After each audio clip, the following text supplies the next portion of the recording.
get a battery.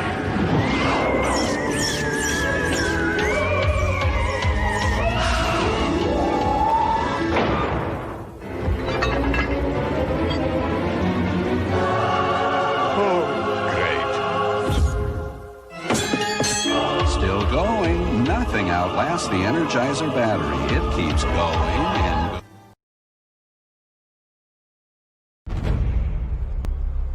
Have you ever explored your PAR, Commander? PAR? Our life force, our PAR, is replenished by the prophets.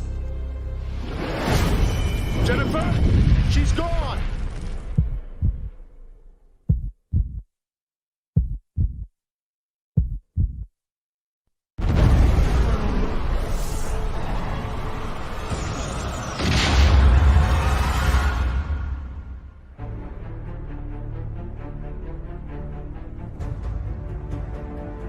Been made aware of your objections to this assignment. I have a son that I'm raising a lone captain. This is not the ideal environment. As Starfleet officers, we do not always have the luxury to serve in an ideal environment. I don't believe the Federation has any business being here. The Federation is only here to help us. The Cardassians said the same thing 60 years ago. I've come to know the Bajorans. Ruling parties are at each other's throats. Factions that were united have resumed old conflicts.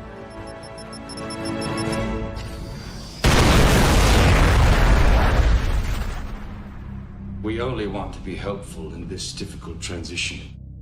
You're far from the Federation fleet, alone in this remote outpost, with poor defense systems. Your Cardassian neighbors will be quick to respond to any problems you might have. We'll try to keep the dog off your lawn. The provisional government is bringing troops into the capital. This government will be gone in a week, and so will you. Bajor is in great jeopardy, but it is the threat to our spiritual life that far outweighs any other. This will help you.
There we go.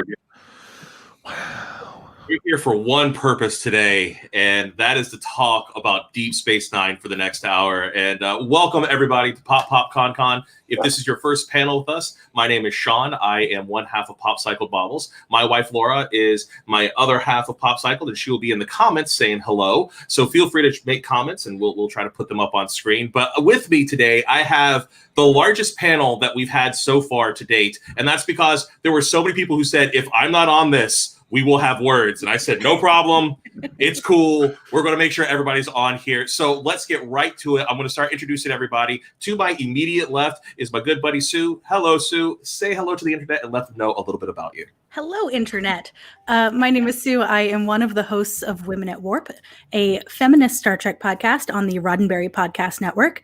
So that is mostly why I'm here. Also because I told Sean we would have words. Yes, we would. We would. Absolutely. And then to her immediate left is our brand new friend. We actually just recently met over Deep Space Nine. She also just finished her very first time watching through this for the first time. And that is Kimi. Kimi, say hello and let them know a little bit about you. Hi, my name is Kimi, obviously. I'm a big nerd. I'm a huge comic book nerd and do tons of tabletop, D&D, that sort of thing. I actually have my own gaming company, Golden Lasso Games. Obviously, I like Wonder Woman a lot. And yeah, So I found myself this year with some time on my hands. So I was like, hey, I used to watch a little bit of, the Next Generation. I think I'll watch that series. So I was a kid when it came out. So then I binged that, and I have since binged also through Deep Space Nine and Voyager, and have now gone back and am currently binging and tweeting about the original series. So I am the noob on the panel, and I'm like the fresh face. It's like, oh my gosh, this thing I just discovered that you're all going to like impart your wisdom upon. Thank you very much. Yeah, no, I mean, honest to God, but before we get to the rest of the panel, that was like half the reason I wanted to do this, was because we were talking about this over the summer, and I said, look, I'm doing a convention I'm putting together virtually. I love talking about Deep Space Nine. I will use any excuse to talk about this damn show, and I think it would be great if I got some of my friends who have been longtime fans of this, and then get somebody who's brand new and see the contrasting views on how it has aged over 25 some odd years. But continuing on, let's go ahead and go to the next row. We're going to start all the way on the far left. Is my buddy Nathan, who arguably is a bigger fan of Deep Space Nine, or is at least as big a fan. I don't know. We're in a very tight race for gold and silver, I think, on this one. But that's my buddy Nathan. Nathan, please introduce yourself and let them know about you. Yeah, so I'm Nathan Laws. I am the host of the 42 Cast, which is your ultimate answer to fandom, geekiness, and everything, where me and a rotating cast of people talk about any geeky topic. Mm-hmm. And I'm also the host of Time Streams, which is a podcast where my friend Juliet and I are going through every episode of Doctor Who from the beginning. So if you're interested in either of those, check them out. And I'm glad we're having this panel in the afternoon, because I don't want to do another DS9 panel where someone falls asleep. Right. Yes. Yeah. That is okay. So this was years ago. We used to have a podcast called Sean Kasich that I did, and we were recording. We pre-recorded them, and I just let us talk, and it became a 4.5 hour long conversation. And one of the panelists fell asleep during the recording, so you could actually at one point hear him snoring. Is this the one Gary fell asleep? That's the one Gary fell asleep. Our good buddy Gary from the American Sci-Fi Classics track fell asleep, and I literally had to stop the recording and say, "Gary!" I was yelling into the mic, and I think we eventually had to text him, but he finally woke up. So. Is he really? He's snoring. He's actually snoring. He was. Our words were so comforting. He went to sleep. But yes, to Nathan's immediate left is also another good buddy of mine. That is Michael. Michael, please introduce yourself and let them know about you. Hi, I'm Michael Falkner. I'm a writer and a podcaster from the Atlanta area. I run Creative Criticality. It's right there, where I do a lot of pop culture writing and everything else. But primarily, the Timestamps Project is my big bread and butter on that site, where I'm doing an episode by episode look at Doctor Who. I started that in 2014. I'm going to finish up the Tennant era this year and keep on charging, because that show never ends. Never. No. In Star Trek, you almost will always have something new to check out. I mean, it's seriously, those are just long running shows. But yeah, I love the fact that you've stuck with it, and I'm very curious to see what you think as you get into the Capaldi era. So we'll talk about that offline, though. Right. And then to his immediate left is somebody, brand new friend, just got to meet this gentleman. His name is Will. Will, please introduce yourself to the audience and let them know about you. Thank you. I'm going to raise my glass. I have a little Romulan ale for this wonderful panel. I'm Will Nguyen. I'm known as the Star Trek Communist on Twitter. I'm a big, passionate Marxist, but also I'm a big, passionate Star Trek fan. So how the two come together, which is why I'm on this panel, is to explain why the two actually really mesh really well together. I also want to give a shout out to Mr. Left's 9th grade English class from Holyoke High School. He asked me to give them a shout out because they're watching this right now for extra credit. Really? Nice. For extra credit. Oh God, now there's the pressure. I feel the pressure. He was teaching Far Beyond the Stars as unit for his class this week. So I think there's a couple of folks from his class watching. So thanks for checking us out. Yeah, absolutely. And then finally, wrapping out our panel is somebody who's actually been on for a couple of panels now, a really awesome author and a really good friend. His name is Michael. Michael, please introduce yourself and let them know a little bit about you, sir. I'm Michael G. Williams. I write award-winning horror, science fiction, and urban fantasy. You can find out more about me at www.michaelgwilliamsbooks.com. I'm also the co-host of the Unexplained and Paranormal and Weird Stuff podcast, Our King Carolinas, and I'm one of the people who talked too much on that panel an hour ago. Oh, no, not at all. No. So our last panel that we had so many people on there that were just all having a good time. It was a little hard to try to rein in the conversation. So I have asked this panel, since there's 7 of us, we're going to have to be slightly brief with some of our responses, but everybody here plays really well together. So I don't think there's going to be any problems. But I do want to start with just kind of an open question, and we'll juggle this as best as possible, which is, what does Deep Space Nine mean to you? Why is Deep Space Nine so important in the canon of Star Trek? And as is common, I will reserve my answer to the end. And you know what, Michael, since it took so long for us to get to you at the very end, I believe it's only fair to let you have first word. Oh gosh. Okay. Why is it so important to me? Because it reveals that the politics of the Federation are much more complicated than we imagine, and it greatly enriches our understanding of the galaxy and the space that they inhabit and the relationships with the other powers around them. It's the first time we ever see the Federation as the invading aliens, effectively. And everybody else in that setting already has existing relationships. There's a lot of history there. And then the Federation rolled up and declared they were going to save everybody. Right. And now we get to watch for 7 years what happens when you roll up on another culture and say, don't worry, we're here to help. No, I mean, that's a very fair point. I think that is something that Deep Space Nine looks at very critically, which is you're not necessarily an occupying force because Bajor just had booted an occupying force on their planet, but they're still there kind of not strong-arming their way in, but they're definitely trying to bring the Bajorans into their way of thinking, but yet still let the Bajorans figure out who they are. And it's a very difficult balance to weigh.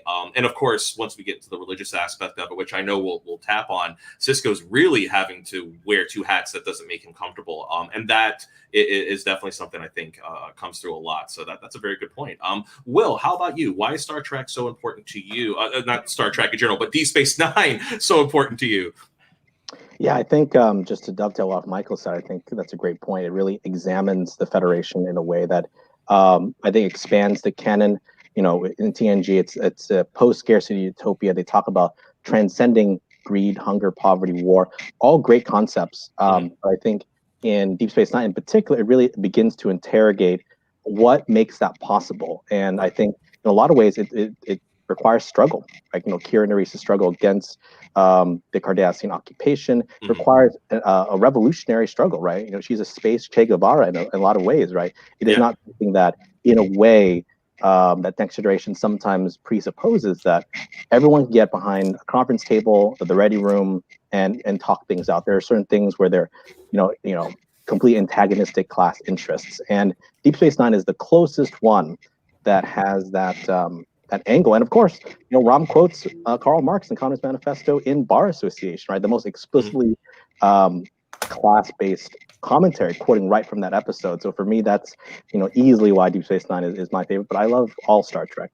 Yeah, I mean, definitely. There's a lot to unpack as far as Deep Space Nine is concerned. But yeah, Kira is really a great lens. If you watch that entire show, Kira's journey is a very interesting journey, from being a revolutionary, aka a terrorist, depending on what side of that argument you are, to being a freedom fighter and somebody who's trying to rebuild their culture. It's a big deal. And I love the fact that Deep Space Nine always handled that with respect. It never treated it as a side part, and that was their story, and they never cheat those story moments. But Michael, what about you? What are your thoughts about Deep Space Nine, and why is it important to you? Well, carrying that same theme, it's taking the Star Trek vision from Gene Roddenberry, and it's saying, okay, well, it's nice that we have a utopia, we don't have any conflict, but that doesn't entertaining story to tell. That you have to have some sort of friction and drama to be able to tell a story. Well, we've got it here. This series takes an unflinching look at religion, at politics, at war, and it makes sure you understand everything there is to know about those conflicts as they're seeing it from both the utopian side and from the oppressed side. Most importantly to me, it actually takes the white savior trope that we see in so many movies and television, and it plays the trope, but it also flips it by putting a black man in charge of the white savior trope. Right. And to me, that is so important to see that kind of trope have a lampshade put on it. Yes, we're talking about this, we're doing it, but we're going to do it this way instead. Well, and I mean, just to speak to your point, the very first episode, right? You have the quote unquote white savior character of Sisko running across the actual white savior of the whole story, which would be Picard coming in like, I know the Bajorans are my peoples, you know, right. and he's saying, you're going to now go and be my proxy. You know, and the first thing Sisko wants to do is just reach over the table and beat the living crap out of that man. So, I mean, it really is like he's that angry at just the audacity of Picard to even, intimate that they're supposed to be there. So I always thought that was a very interesting dynamic. But I definitely think that you hit it right on. Sheer effing hubris, perhaps. Yes, the sheer hubris, absolutely. But moving on to Nathan, how about you? So, well, actually, I know Nathan's reasons, but for the internet. So why is Deep Space Nine so important to you? All right, so we kind of danced around a little bit, but my big frustration with Star Trek up until Deep Space Nine was what I call the lack of consequence. And yes, everyone can bring out like, oh, well, there's one time they mentioned one thing that happened in a previous episode. Okay, I get it. But Worf can break his back and then be fine, the next episode. Spock can be blind and then be fine the next episode. Deep Space Nine revels in consequence. And we talked about it with the political ramifications and everything else, but I think that's what's so important to the franchise as a whole, because if you watch Discovery or Picard, that's the version of television that they're going with. They're going with story arcs. They're going with building, character development and stuff like that. And so that's, that Deep Space Nine is important for that reason. And for me as a child, as a teenager watching it, it was more engaging storytelling than I had gotten from Star Trek before that. Yeah, I could agree with that. And I know we've had long conversations. Nathan and I have spent entire weekends just talking about Deep Space Nine, where we're just, picking it apart and looking at it. And it definitely is one of those shows. When it came out, it was so different than everything else. And it was so episodic, and you had to be there for every episode. And it built on itself. And as he said, there are consequences to everything, which means that, of course, the results matter. So when there's victories, you feel those victories. And when there are defeats, you feel those defeats. And that's a very special hat trick that this show pulled off. Now I'm going to jump over Kimi for a second, because since she just watched it, I'm very curious to see what her thoughts on this is. But Sue, for you, why was Deep Space Nine so important to you? Oh, I think you're muted. Yeah, I was. Sorry. It's okay. DS9 at different points in my life has been important to me for different reasons. When it first started airing, the thing that I latched onto was there's a woman science officer, and Jadzia Dax was my jam. As an adult and now as doing much more analysis of Star Trek, DS9 really shows us life outside the Federation, not the Federation, life outside of Starfleet. Yes. For the first time, we see how economics works elsewhere. We see how politics works elsewhere. And it flips a lot of stuff on its head. We get our lead of our new show, getting in the face of Picard, perhaps the most beloved captain. You can fight about it elsewhere. Right. And just everything that we expect is turned on its head.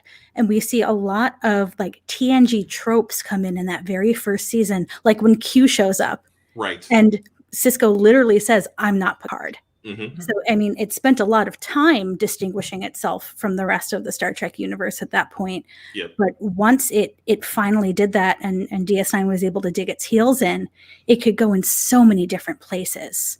It spent the entire 7 seasons is about science versus religion. And it was on the forefront of changing from episodic TV to serialized TV. There's just so much about this show that changed Star Trek and changed general TV storytelling. Oh, absolutely. And I think that's something that in general, Star Trek Deep Space Nine does not get enough for what they were able to accomplish, which was that in a time where everything had to be self-contained episodes, Deep Space Nine rolls in and for 7 years boldly says, this is where we're going, and you're going to watch it with us. And we don't care if you miss an episode. You're going to go and get on your VHS, recorder. You're going to watch that episode, all staticky and crackle lines, or you're just going to have to catch up. And they did it. I mean, those first 2 years, they had that protective umbrella of Star Trek Next Generation was still on, so they were able to kind of, glean a little bit of that audience off. But as soon as you hit season 3, they're the keepers of the kingdom. They are the flagship show, and they went in a direction that nobody was expecting. I mean, prolonged war, economic issues, cultural displays. They really went up against it. And it's not that Star Trek has never dealt with those issues before, but they've never dealt with it so protractedly with the same group of people. It's always been, here's one social issue. We solved it in 50 minutes. Wasn't that great? White savior to the next mission, you know? And I mean, not to diss on Picard, not to diss on Kirk, but that's what happened. They show up, they say, this is how you magically fix everything with a photon torpedo. And then we move on to the next problem. You know, and literally for Sisko, that would not work. Like he had to come up, like photon torpedoes were definitely in his arsenal, but he had a lot of other things, and it just didn't work all the time. But Kimi, as somebody who came to this now in 2020, how did Deep Space Nine register with you? And has it become very important to you in the echelon of Star Trek? Like, how does it fit for you? Yeah, I think it really did. Like I said, like I have a very new take on stars in general. And I'm just now watching the original series, which is another experience. But I think the thing that really struck me at first is how important religion was and the cultures. Like before we had like this, you know, mile wide, inch deep of, oh, here are all these different cultures as we go from planet to planet in this like hopscotch of life. And like really just getting to know like a specific culture like we did with the Bajorans for so long really made it stand out and really made it different. And also kind of the reflective, like, is Earth actually perfect? Because in Next Gen, it's always just kind of like assumed. Yeah, oh yeah, they talk about how perfect Earth is all the time. Right. But in Deep Space Nine, we actually spend time there. We actually see some of the history of it, and especially through Dax, there's a lot of kind of like thinking about the past and how the Federation has developed over the years. Especially with the great episode that I adore, the episode where they're in the Tribble episode. Yes. I haven't gotten that in my original series watch, but I love just the like Jadzia's excitement over it, and just like the difference between that Federation and the one they're in now, and just kind of this thought of how the Federation started, and it wasn't perfect from the beginning, and how it's still something that's developing. Yeah. And that is a fantastic point. And one thing with that Trouble with Tribbles episode, or Trials and Tribulations was actually the Deep Space Nine version. But Trials and Tribulations, when they decided to do that episode, there was one rule, which is if we're going to try to integrate these characters into old Star Trek footage, it has to be seamless. So they just take a random person dressed up in an old TOS outfit, and they just have them walk across screen. In an already filmed piece of original series, and they said, okay, can you pick out the person who we added in? They're like, no. And that's when they knew they could integrate these characters into old school footage. And there's so many great tricks on how they went back to old school lighting, and they actually rebuilt those crappy sets. Because let's be fair, those original series sets were really crappy.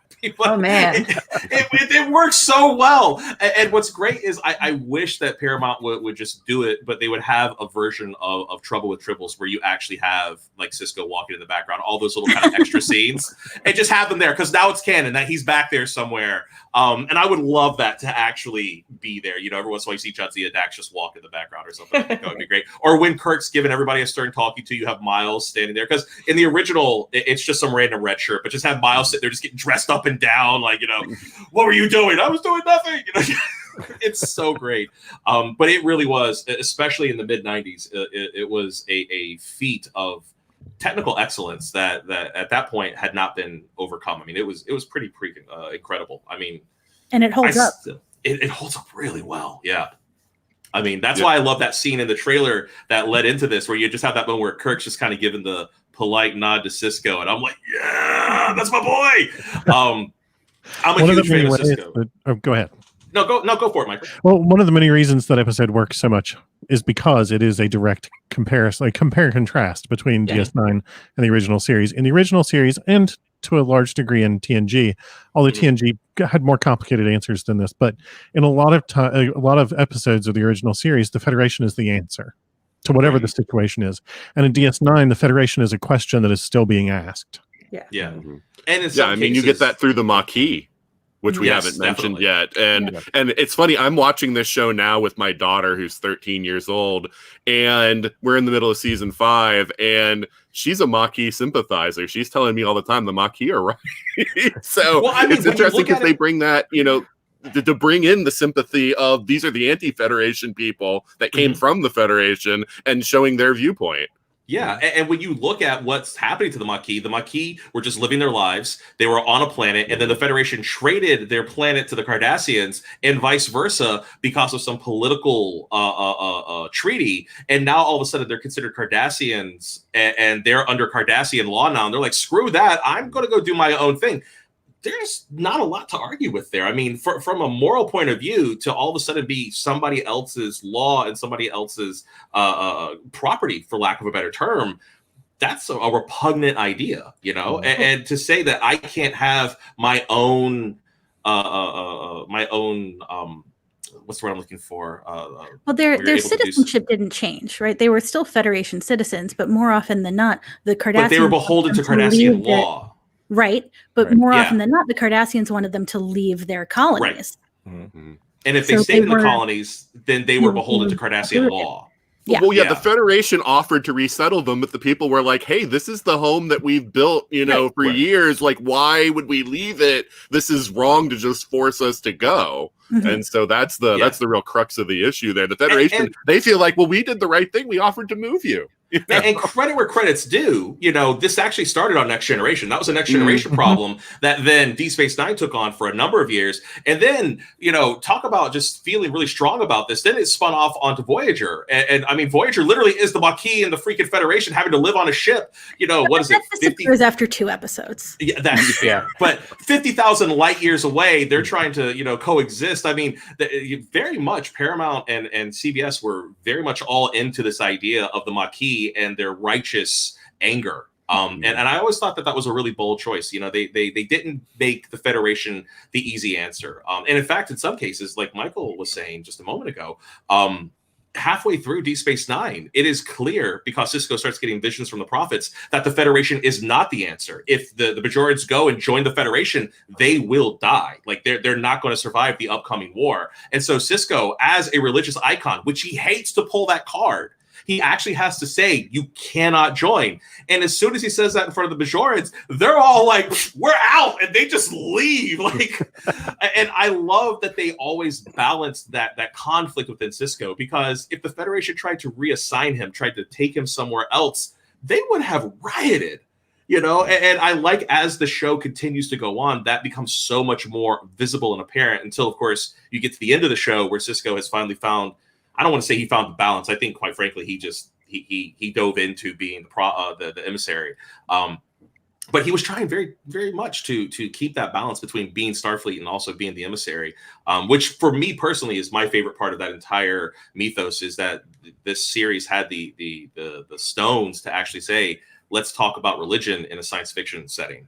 And they bring it up all the time. And I think one of the best answers was when Sisko's talking to his son, Jake, and Jake's like, this is stupid. They're just wormhole aliens. And Sisko says, they're wormhole aliens to you, but to the Bajorans, they're gods. And we have to respect that. And that's a life lesson. Just because you don't get it doesn't mean that it doesn't hold value to somebody else. And you have to respect that value, so long as what they believe does not intrinsically hurt other people. And who's going to say the prophets are hurting anybody? I mean, the Bajorans, quite frankly, are some of the most chill people. And after you've learned their entire history, you know how hard you had to push those people to become, freedom fighters? I mean, they had to get pushed hard, and that's saying something about that culture of the Bajorans, which is what I love about them so much. And I wish we got more Bajorans, which is why, and we'll talk about this in New Trek, when we got the Bajoran security officer on the lower decks. I was like, yes! That made me so happy. They're one of my favorite species in all of Star Trek. I feel that the Bajorans are just absolutely fantastic. But let's talk about favorite characters. And I'm going to start with Kimi, and then I'm just going to kind of round robin. So you don't know who's going to be next, so prepare yourself. and we can have duplicate answers if you want to. And if you want to join in and agree and be like, yes, that's why I like that character, feel free to do so. But Kimi, out of the Deep Space Nine canon, which we got a lot of characters, who's your number one? Who's got your heart? Man. Okay. Oh man. Okay. It's hard. It is. Oh, it's definitely hard. Yeah, I think when I first an hour. Yeah. Well, I think when I first started watching, it was definitely Jadzia. But I think over time it switched to Odo, actually. Really? I loved watching him struggle, as this character that was torn between what his heart really wanted and this loyalty he felt to these people who accepted him when nobody else would. Yeah. And kind of struggling to find who he was and stay true to and loyal to his friends, even though of every character, I feel like he was in the most difficult position and the loneliest. Right. So that was really amazing to kind of watch that progression. He is a very solitary character. His journey is very much one of pain for almost the entire show. Yeah. It's lonely. And he never, sorry, spoilers, but he never gets a happy ending. Like, he either goes back to his people and leaves his friends who he cares about and loves, or he stays with them and is never with his people. Like, there's there isn't happily ever after for him. There's always just a hard choice. That's fair. By the way, before I go to the next person, my wife would like to chime in. Quark. I think that's a pretty good choice. But okay, so I'm going to go ahead and go to Mr. Falkner. You've been very patient, sir. Who would be your favorite character? It is a really hard decision to make, and as much as I want to say Dax, and not just Jadzia, and not just Ezri, but Dax, I'm going to go with Sisko because of the discussion we had earlier. He was one of the first Starfleet captains that we saw that actually showed a lot of growth over the series, and definitely. And it went from being a man who's troubled by a deep emotional loss. I mean, he lost his wife at Wolf 359, and it was at the hand of one of Starfleet's most celebrated captains, Picard as Locutus. And he had all that anger and all that resentment built up in him, and he starts to shed that over the years. He finally, makes some amends with Picard and with that past, especially with the help of the prophets. And then you see him kind of evolve into something different. His whole background, the background of pretty much everyone on Earth is, you're going to go to Starfleet Academy. You're going to go out and see the universe and do all these great things. We saw that with Wesley Crusher in The Next Generation, right? Everyone's pushing him. You've got to do this. You got to do this. And he pushed back. Well, Sisko evolves beyond just being a Starfleet captain and being a Starfleet representative to actually embracing this change around him. He has a different path he has to walk. And by the end of the series, you see him embracing the fact that he is the emissary, and his whole role is to serve and help the Bajorans. We also see him as a character embrace things that aren't Federation and Starfleet ideals. One of my favorites is the episode in The Pale Moonlight where he literally tells lies to ensure the security of the Alpha Quadrant itself, right? To get the Romulans into the war. I think easily one of the top 5 episodes of all of Deep Space Nine, if not Star Trek. Like, so good. Mm-hmm. Yeah, his character and his evolution over the series just speaks to me on such a big level, Absolutely. Yeah. We also have another comment from the audience. We have a vote for Moogie. So Big Merv wants to say Moogie is his favorite character. Moogie. He also says, not enough Moogie. Moogie, or Ishka, as is her actual name, right, starts a revolution on Ferenginar. Yeah. She did. Don't count out Moogie. Yeah. Yeah, absolutely. So for one Michael, let's go to the other Michael. Mr. Williams, who would be your favorite character out of the Deep Space Nine cast? Well, okay, I would normally say Jadzia Dax, except that we're all going to want to say Jadzia Dax. She's my so far, nobody's actually ever made on Jadzia Dax. So right, go for it. Jadzia Dax is above DS9. I like her more than I like the show, and I'm on a panel with a friggin' show. But my answer, if I'm constraining myself, is Garrick. Garrick embodies so many of the things that make DS9 great. The first thing that he embodies is that one of the foundational principles of every dynamic character relationship in DS9 is how much leverage do I have over them and how much leverage do they have over me, which is a sort of inherently non-Star Trek way to build the relationships between the characters, but it's true of every character relationship on the show. Garrick is just open about that. Yeah. The other thing that Garrick embodies is that foundational principle of Star Trek of there are principles and I have to live by them. There are rules that I will follow and rules that I will not break. Mm-hmm. And he'll give everybody in town the impression that he's willing to break any rule and that nothing matters. But in fact, there are a lot of things that matter very deeply to him. Mm-hmm. And he is not willing to compromise those things. He'll sell you down the river. He'll steal your secrets. He'll do whatever. He'll have a relationship, a friendship, a whatever you want to call it, a collegial relationship with anybody around, basically. But almost Quark-like in that regard. He's like the Quark of politics, but he's also got these really important core principles that he just will not compromise. And he's such an exceptionally queer character. And Anthony Robinson has talked about how the character is queer. This is by far the queerest Star Trek, but also, which is one of the things that I love about it. But also Garak is such a magnificently queer character. I can't ever say anybody other than Garak.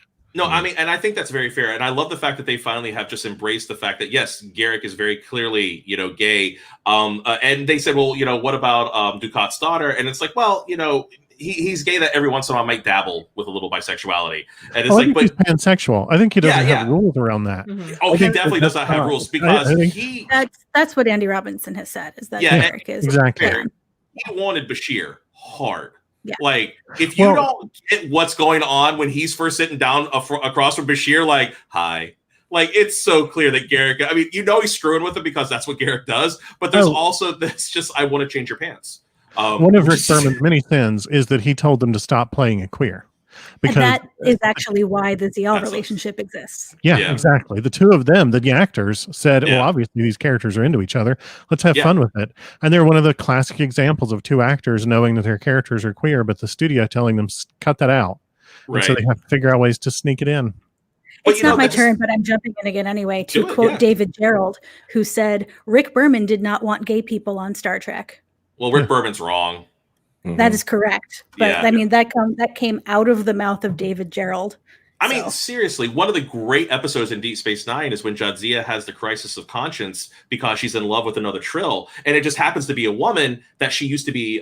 She used to be married to the symbiote in another body. And I love the fact that they make the controversy not about that it's another woman that she's in love with; it's the fact that she's already had a relationship with that symbiote before, and she can't recreate that. So they dance around the entire thing. They're like, "Oh, the gay thing is we could care less about that, but you can't do this because symbiotes are supposed to have new experiences, not continually relive old experiences." And it's a great way of commenting on not only how sci-fi is so important to representing, all people and all different outlooks, but it's also a really great way of how it can be such a powerful weapon to get around certain social issues that maybe people just aren't ready to discuss, which is why plug, if you look at the crawl, make sure to be here for the 4:30 panel, because we're going to be talking exactly about that, why sci-fi and fantasy is so important for Representation Matters. So just a little plug for that. But absolutely, I think that Deep Space Nine, as Michael said, is so absolutely queer friendly and has so many different points of views, pansexuality. I mean, they really did a great job of not making that an issue and really focusing on the fact that sometimes you're able to make commentary without necessarily making commentary. And I think that's when it's the most powerful. But moving on, Will, you have been extremely patient. And Nathan, you as well. I promise I forgot about either one of you. But Will, if you don't mind, let us know who your favorite character is in Deep Space Nine. Sure. I mean, I think it should be no surprise it's Kieran Reese. Nice. I think because going back to what others had mentioned, it's still the first time in a Trek series we see something really outside of Starfleet and the Federation. She's a Bajoran first officer. Nana Visitor has tremendous character growth from when we first see her, when she's butting heads with Cisco. The provisional government is going to fall in a week. You're going to be gone in a week, and yet by the time this show ends, right? She spoiler alert, I think. She assumes command of the station. She has a wonderful relationship with Jake. Ben's son. She has developed so much, but it's not necessarily it's not a linear type of growth. She's still the same person. It's not like she's not true to who she was originally or her convictions, but she develops just like everyone else over 7 years. And of course, her convictions are one born from anger, but it's a righteous anger. It's an anger born from a sense of liberation, a sense of fighting something, and then at the same time learning how to live again. Is very, very important. And I think Rom, is probably is another great character that is. It's so wonderful that Deep Space Nine was able to really take the Ferengi from what joke to an actual culture and species that was worthy of an actual in-depth story. There was a story there to tell about the Ferengi culture, about Rom specifically, his son Nog and his relationship, but how they developed Rom over time. You know, him really developing his own sense of character. Of course, Bar Association, where he leads that strike against his brother. These are all elements that you wouldn't normally see in another Star Trek series, and arguably haven't quite yet seen, because this is still the show that's the only one that's been on a station and has so many other quote unquote secondary characters, but they're so wonderful in their own right. So I think for me, Kira as that revolutionary, Rom as that revolutionary in the making from his own experiences, for me, it gets better and better just seeing their stories and then having, brand new folks like Kimi watching it again, rediscovering these types of characters. Yeah, honestly, every time we mention a character, I'm just looking at the corner, and Kimmy's just like, yes. Like, she's, yes, I agree love with you. Nog. Like, Nog is like, man, I want a whole nother series where we see Nog as a Star Trek captain. Like, that's what I really, in my heart of hearts, want. I know it would have to be animated now, but yeah.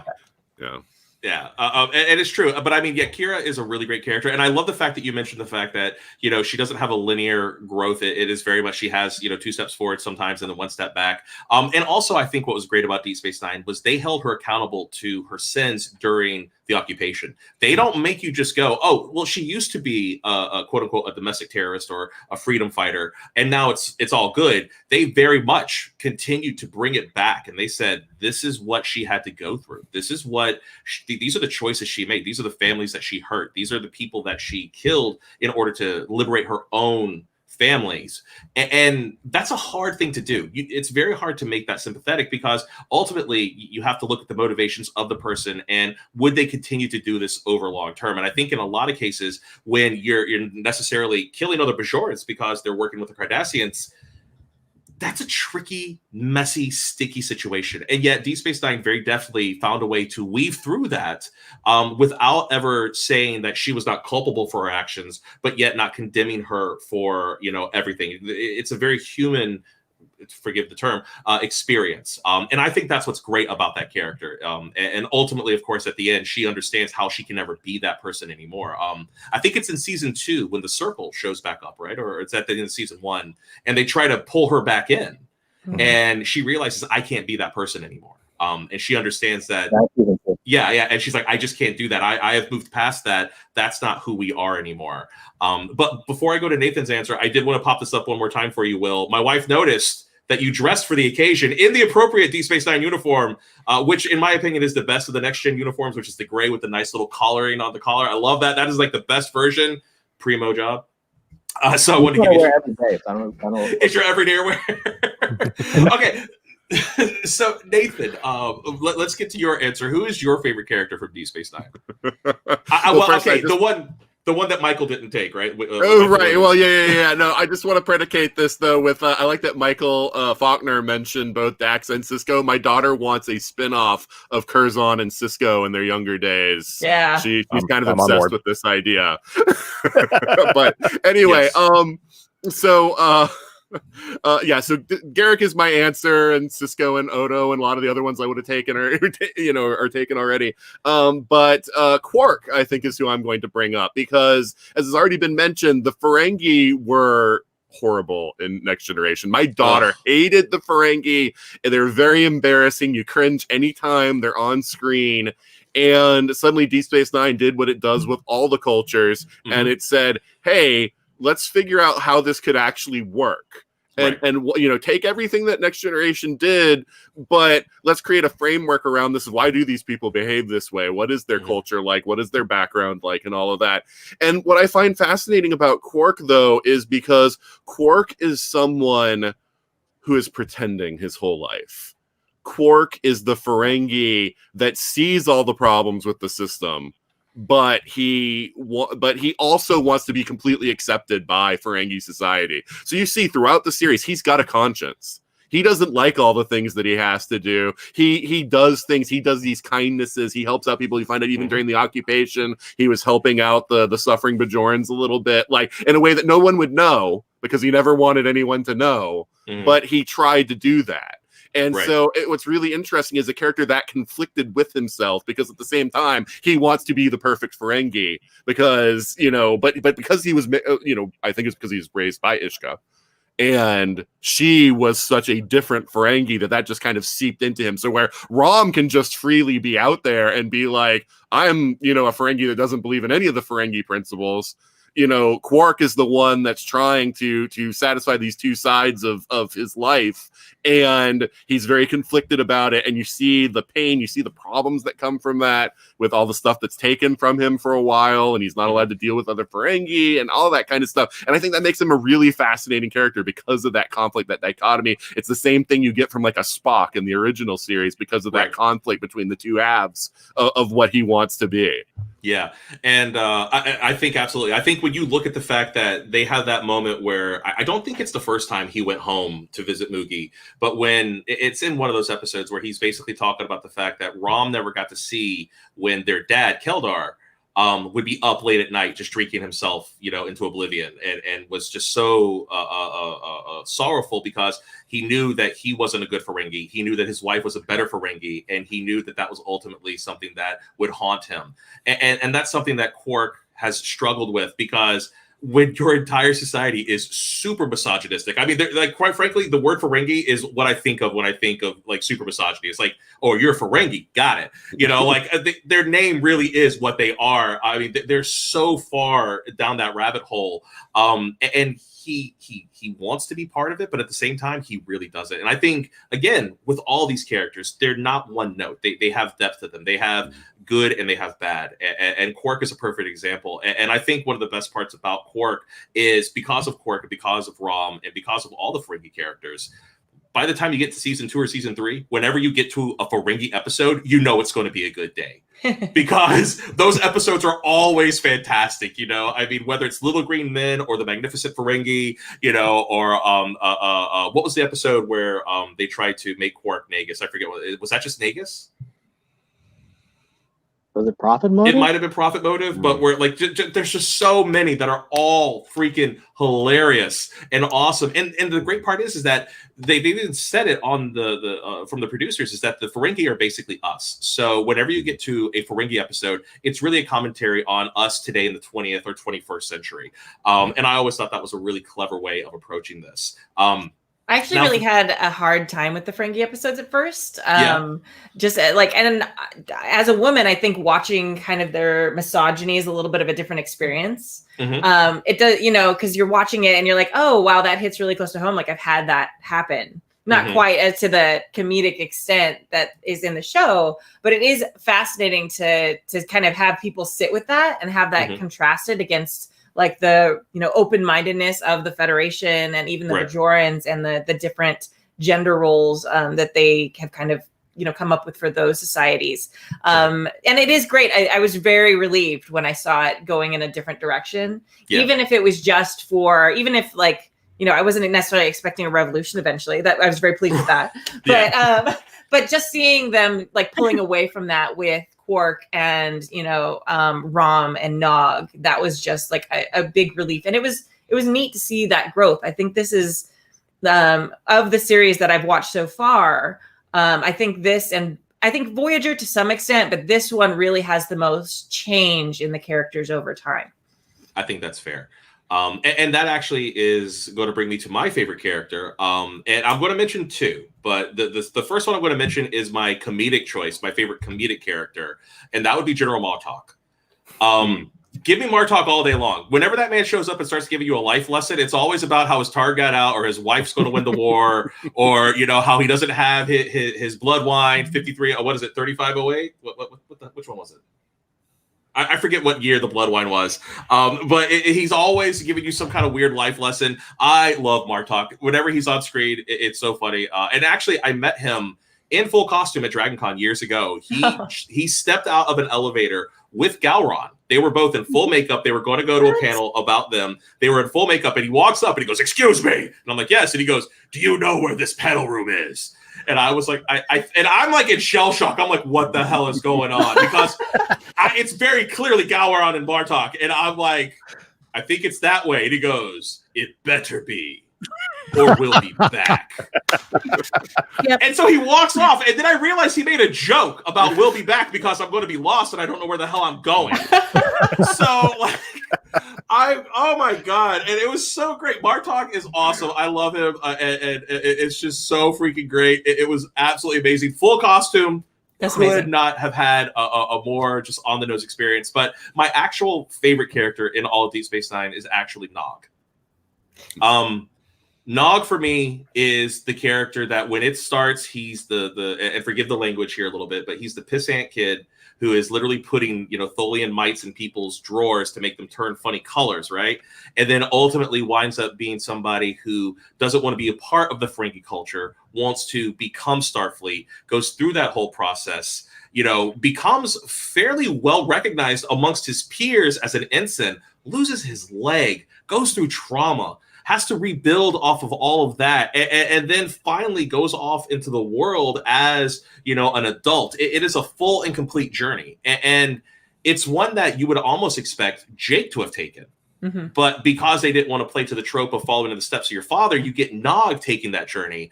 And Jake, of course, has a pretty interesting experience as well. But comparing, all these characters, I just love what Nog went through. And when Aaron Eisenberg died earlier, was this year or was it late last year? Just over a year ago. Just over a year ago. That was like just so incredibly sad because I remember the documentary, What You Leave Behind, had just come out, and they were talking about what would we do if we got a season 8 of Deep Space Nine. And the first thing they did was they were going to have an adult Nog coming out of the wormhole, and it's been 20 years, and he goes, oh my God, there's something coming, and his ship is going to blow up. They were going to kill Nog in the first episode of season 8 of Deep Space Nine, and that was going to be the whole thing. Was the whole season was going to be about who killed Nog. And they were going to have flashback episodes. They broke it all down how they were going to do it. It was like, I want that season. You're breaking my heart, Sean. You're killing me. I know. It's all hypothetical. It was never actually planned. It was all hypothetical. It was hypothetical. I know, but when I saw that, I got heartbroken for what we aren't going to have. I know. That's what fanfic is for. It is. Yeah. The interesting thing about them breaking that hypothetical story in the documentary is that a lot of the stuff the writer's room came up with individually actually happens in the tie-in novels. So a lot of the places that they say, well, maybe Kira is this, or maybe so-and-so is here. A lot of that stuff they actually, by complete coincidence, right, came to the same conclusions. One of my favorite things about the part of the story where Nog loses his leg is that they didn't pull the Star Trek thing where, it's magically fixed. No. And you're fine. Like he struggled with, the phantom pains. He struggled with, the PTSD of it. And like, I think that's a really important thing to incorporate because, they talk about how perfect the Federation is all the time, but people die constantly. Like every episode, it's like stuff blows up or they're attacked. And it's just like, how many red shirt people do you have on the ship? But, to have a main character, have that happen. And I think it's really important for, the disabled community and other people to have these things where it's actually represented. It's not just, technology fixes it, magic, which is what we see so often in stories. And it really got into the life-changing aspect of it, even if they are able with technology to give him a new leg, how that doesn't just solve everything. Yeah, that episode when you have the siege of AR-558, I believe that's the right one. I might be wrong on that. But when you have that episode, that episode in Star Trek in general is one of the more haunting episodes. Because it's Apocalypse Now. It's D-Day for this crew. They're stuck on this planet. They have to hold this communication tower because it's very important in the Dominion War. And if they don't hold it, that's it. They're going to lose a significant advantage for future conflicts. And there's I think they said 60 people who are holding off about 1,000 Jem'Hadar, and they know they're screwed. And they're trying everything they can to survive. And you see these Federation officers, enlisted men and officers who have gone through, some really serious, stuff. And you have the one guy who has the Jem'Hadar white tubes as a necklace. and they're very much calling back kind of like that era of the Vietnam years and stuff. And it is a haunting episode because they start off and you see all these war-weary soldiers, and here comes the DS9ers, and they're all like, "Hey, we're here to help, Starfleet, great." And they're like, yeah, Starfleet, great, whatever. And by the end of that episode, when they bring in the new reinforcements, you see that the Niners now are on the other side of that wall. And Nog in particular, when that leg gets ripped off, I mean, it's traumatic. I mean, that scream, you've heard it in other episodes because, he gets scared, but like he's injured. Yeah. And it's a rough scene. And it still holds up. I mean, it's a strong, powerful moment. Yeah, well, when you watch TNG, there's that episode where Troy takes her command test, and like eventually it's like, oh, she has to be willing to, put people in harm's way, right. but you never see that in TNG. Right. There's always like the unnamed character they put in, and Deep Space Nine like gets into it, and Sisko and other commanders, they put people they know and love in death's way. Absolutely. And that's they're like actually living what TNG set up as a requirement of commanders. Right. And they're constantly haunted by the consequences of having done that. Yeah. Again, it's another way that the show doesn't forget what happened before. Kira is a perfect embodiment of how like the whole world is full of consequences. Right. And honestly, that's what I think makes Deep Space Nine so memorable. And really, when we look at what Deep Space Nine did, Deep Space Nine said, we're going to make a show where decisions matter, where even the good decisions are going to have consequences. The bad decisions will have consequences, and we're going to see them through. And in the good consequences, great. Rom and Lita get together and they get married and they have a good life, and in bad consequences, the Maquis are wiped out to a man, basically, and the only survivors are the ones that are, over the Delta Quadrant. I mean, there are all sorts of, checks and balances that occur because Worf sticking to his principles caused the dissolution of his house and his brother getting a mind wipe. Yes. Worf made a good decision. He was like, no, I'm not going to support this. This war is unjust that the Klingons are doing. And it decimated Worf's family. Like all the stuff that they had built up over the years, it was gone. It's true. And by the way, we got about 10 minutes left, so I'm going to let this be open chat. So feel free to chime in. But yeah, I mean, Tony Todd, can we just give a shout out to Tony Todd just rolling up? He is responsible for 2 great roles in this. Of course, he plays Worf's brother, but he also plays older Jake in an episode that I can't watch with Laura because we will just cry sobbing, called The Visitor, where Sisko. Man. Oh my God, that episode. Great time. I want to talk about Please go. 3 things. I'm do sorry. It. I'm going to go as fast as I can. The first is stop calling Kira Nerys a freedom fighter. She is a terrorist. The character calls herself a terrorist. Nana Visitor calls her a terrorist. Don't sanitize that by calling her a freedom fighter. Yeah. Number 1. Number 2 is one of my favorite things that happens in DS9 happens in what I believe is episode 2. It's Dax. And it is when, the episode is, the Dax is being accused, or the Dax symbiont is being accused of having done something, and they want to put Jadzia on trial. But the Trill guy, or not the Trill guy, the accuser guy who shows up is starting to talk to Sisko about this. And Sisko says, no, this is a Bajoran issue. Talk to my first officer about it. And the guy says, no, I'm talking to you. You're in charge of the station. And Sisko literally puts himself physically behind Nana Visitor, who's like a foot and a half shorter than he is, and says, you talk to my first officer. Right. And that was very powerful moment. But number 3 is best villain in Star Trek, Win Adami. Oh. Yeah. I love a complex villain. And I mean, maybe I love her more than others because of my own personal background. My father is an ordained doctor of theology. And I have seen a lot of stuff in religion and religious hierarchy and BS. So like I see Kai Wynn and I'm like, I know that person. Right. I know that person on so many levels. She wants so desperately to have this true belief and have the prophet speak to her, but she doesn't get it. And she also knows how to manipulate it to still get the power. And like, I see her and I see every bit of her. And Louise Fletcher, like, genius. Yeah. When I see her in anything, even if it's supposed to be a good character, I'm like, ugh. That's how well she infused that role, you know. I instantly dislike her when she enters a room. I love her so much. And she's a great example of a villain who has an arc. And who has the fact that the villains are not just always two-dimensional and they're just completely replaceable, but in fact there is a story about her that is being told at the same time that we're being told the story about the Federation and Bajoran crew and officers. There are multiple complex stories happening simultaneously with her. And on the wording with Kira thing, I think that that's a great example of how Kira is so dedicated to revolution and so dedicated to rebellion that she says to them, fine, you want to use the word terrorist against me as a weapon? I will take that weapon from you and use it against you instead. Yeah.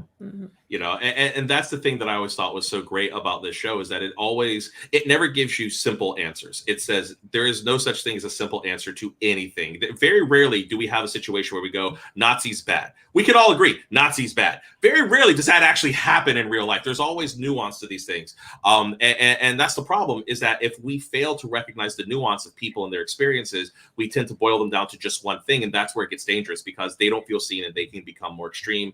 And then that happens to you. And you keep pulling apart versus finding the things that bring you together. And Deep Space Nine very much does that. I mean, there's a moment, and I know they talked about playing with it, but the fans reacted so poorly to it, they pulled back, where Gul Dukat was going to be in a relationship with Kira. Like, that was a plan at one point. And I was like, there's no way. But you can see every once in a while, Kira lets her guard down around Dukat. And that's just because, oh God, I just blanked on his damn name. Gul Dukat actor. Mark Alamo. Thank you. Yeah, but Alamo is just, thank you. Like, I see, this is why I have my people here with me. But because he's just such a great actor, you could see how he could very kind of, seductively, pull Kira into the never ever to the maybe category. And I'm glad they didn't go down that hole. I think that would have been a very bad choice. But he's got a charisma of 18. I mean, that dude's got a way high charisma. Yeah.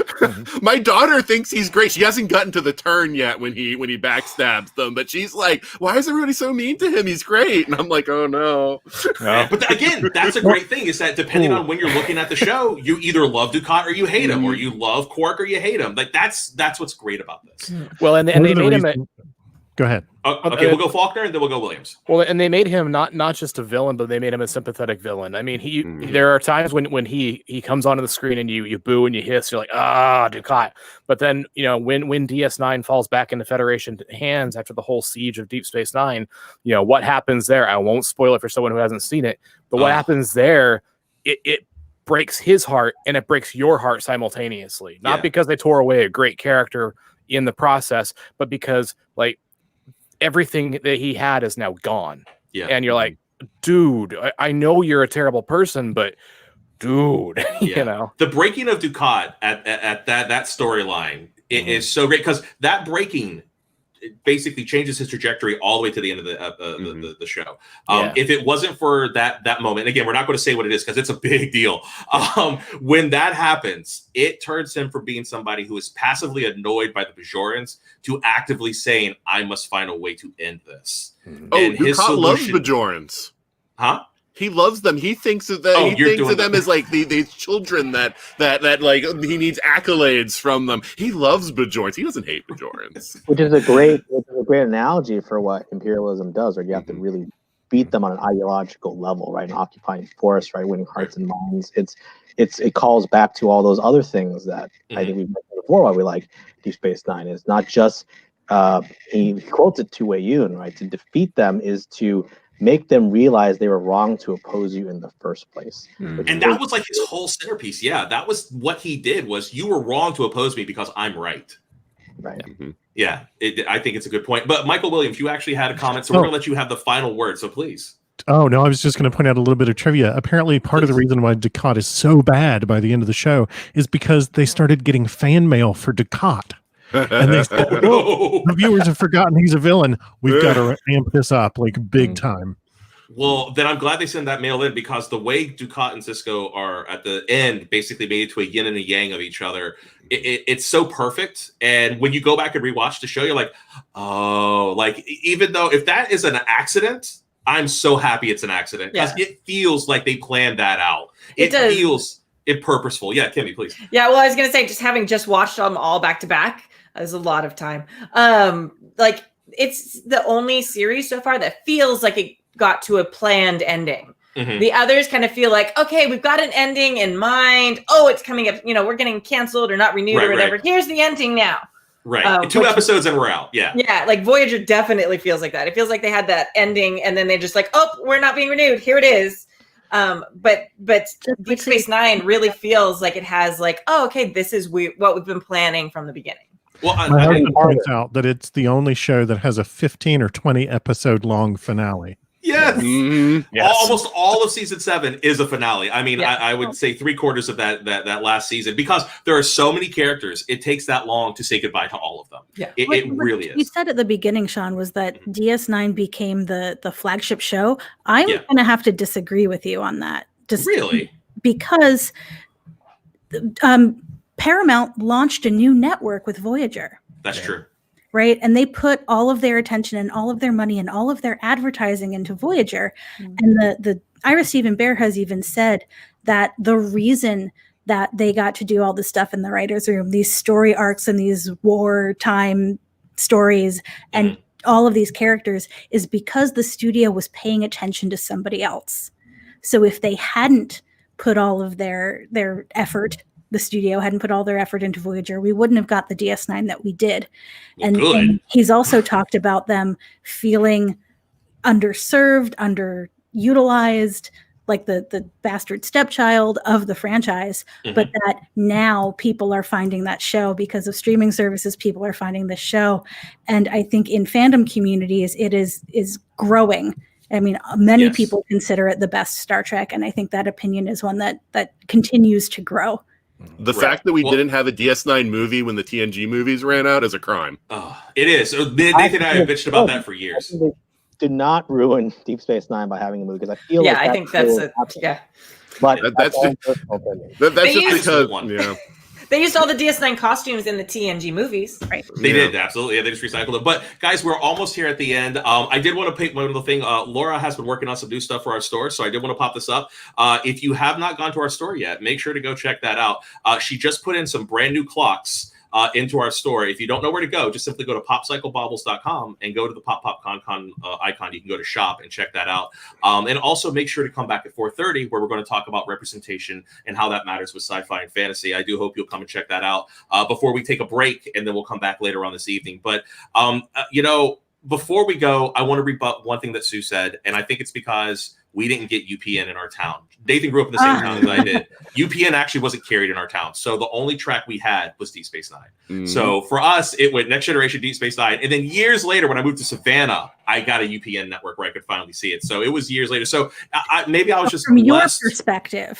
From my perspective, as we can see, is complicated because that's what Deep Space Nine is. Deep Space Nine became the flagship show. And I'm okay with standing by that false assumption. So I'm all right with that. But ladies and gentlemen, thank you so much for being here. For those of you in the audience, I love the fact that you guys all stuck around and watched this. This was the panel I have been so excited to talk about, because I will use any reason to talk about Deep Space Nine. And I just want to thank everybody who was here. For Sue and Kimmy, Nathan, Michael Falkner, Will, and also Michael Williams, thank you so much for being here. You guys made it so much fun. I am just giddy and excited. And I wish we had like hours more to talk about this. But an hour is just not long enough to talk about Deep Space Nine. It's just not. This is just scratching the surface. Really? It's just scratching the surface. But I 4.5 hours. I mean, we did that podcast on Twitter. Yes, but go follow everybody who was on this. Go follow them on Twitter. Go check out their podcasts and their respective social medias, and check everybody out. Again, thank you so much for watching, and audience, our panelists. Again, thank you. You guys were fantastic, and I really appreciate you taking time out of your day. All right, so we're going to get out of here. We'll see you all back at 4:30, so make sure to set your alarm clocks, and we will talk to you in just a little while for Representation Matters in sci-fi and fantasy. Until then, go watch some Deep Space Nine, and as Sue did, live long and prosper. Yeah. Bye.